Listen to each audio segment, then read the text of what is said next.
Money Vikings, welcome back. I want to do a quick one today on what to do with stuff. And you'll see why I'm weaving this in the whole world of personal finance and wealth building and health in a moment.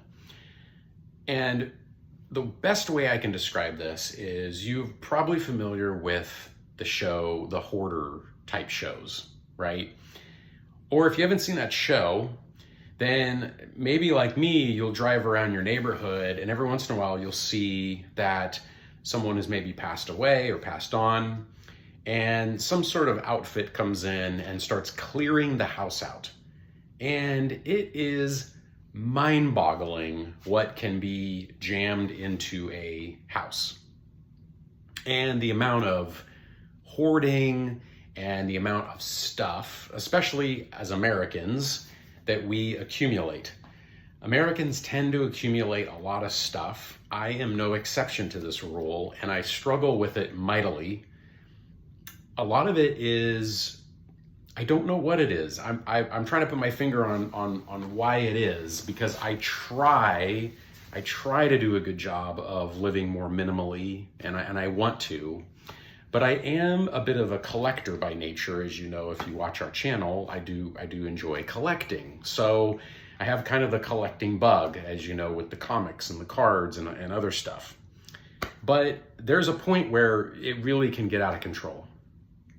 And it not only affects your budget, it affects your space, it affects how you feel. Having a house that's just cluttered and filled with too much stuff can be really, I don't know, it can just make a person feel bad, I think, especially if it's not organized.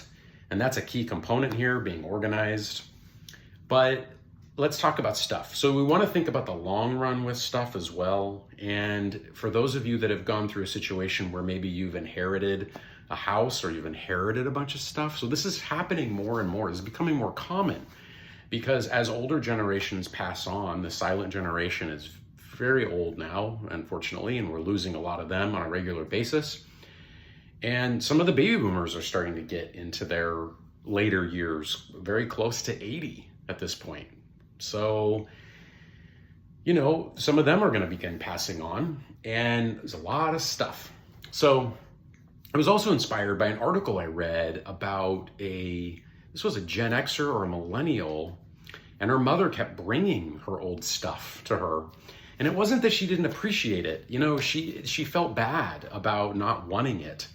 But some of the things you just got to wonder is how useful is it? And, you know, like fine china and silverware. I mean, I don't know how many Downton Abbey cocktail parties and dinner parties people are having anymore. I don't think they're doing that very often at all.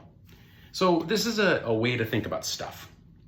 So one thing I've started doing with my collectibles is I've started going through them, especially the comics and the cards, and I look at them, and the first question I ask myself is, does this still bring me joy? Is there something about the character or the story or the actual item it is as a work of art that I get some sort of sense of joy out of that I really like, you know? And I look at it and I think, oh, that is so cool. Look at that. It was look at that Spider-Man cover from 1970, how beautiful that is. And look at the colors and the design. What a neat work of art. So if I get a sense of that joy and excitement out of it, then I hold on to it. But if I kind of look at it and I go, I don't know, yeah, it was cool. Maybe I liked it at one time, but I'm not into it anymore. I'm going to go forward and try to sell it. So I'm either going to sell it or I'm going to donate it.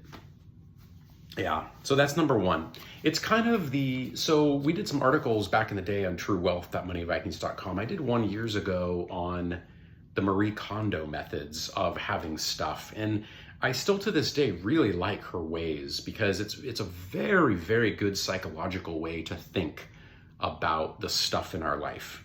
So I would advise anybody to check out Marie Kondo. She has some really good rules about paperwork and how to deal with that, how to deal with clothes.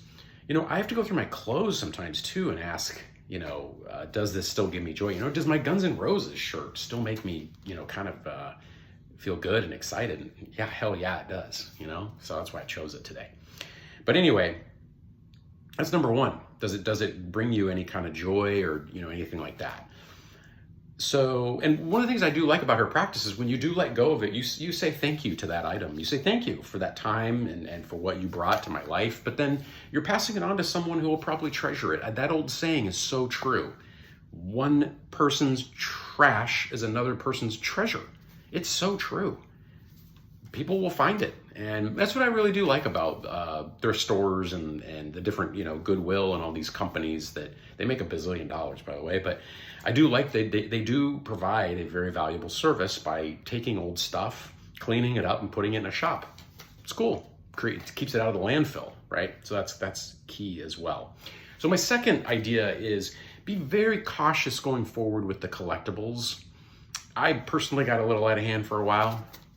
And we have to be very careful about the collectibles we buy. I'm trying to be very, very choosy now going forward about the collectibles, about price. I'm trying to be very choosy about price and be very choosy about which ones. I don't want to just add books, whatever it might be for the sake of adding. There's a space issue too. You have to dedicate just some amount of space. You can't just keep going dropping my notes, where it just keeps going on forever. So that would be my second thing, is be cautious with collectibles. And so that is a good segue into the last one. So give yourself a certain amount of space for your collectibles, because I don't think many of us have unlimited space. And I'm not a big fan of spending a lot of money on storage units. I know Americans love storage units, and it's a huge business. And some of the real estate investment trusts have storage units, and they're highly profitable for a reason. People have a lot of stuff, and they buy storage units, and they pay. You have to really think about the idea that you're paying rent every month for your stuff. So ask yourself, is that stuff really worth it? You gotta go through that storage unit. Maybe it works for you, or maybe you have some kind of business. There's a purpose to have storage units, and I get it. Maybe you live in a small apartment, but you do wanna have some extra storage space, so it makes a lot of sense.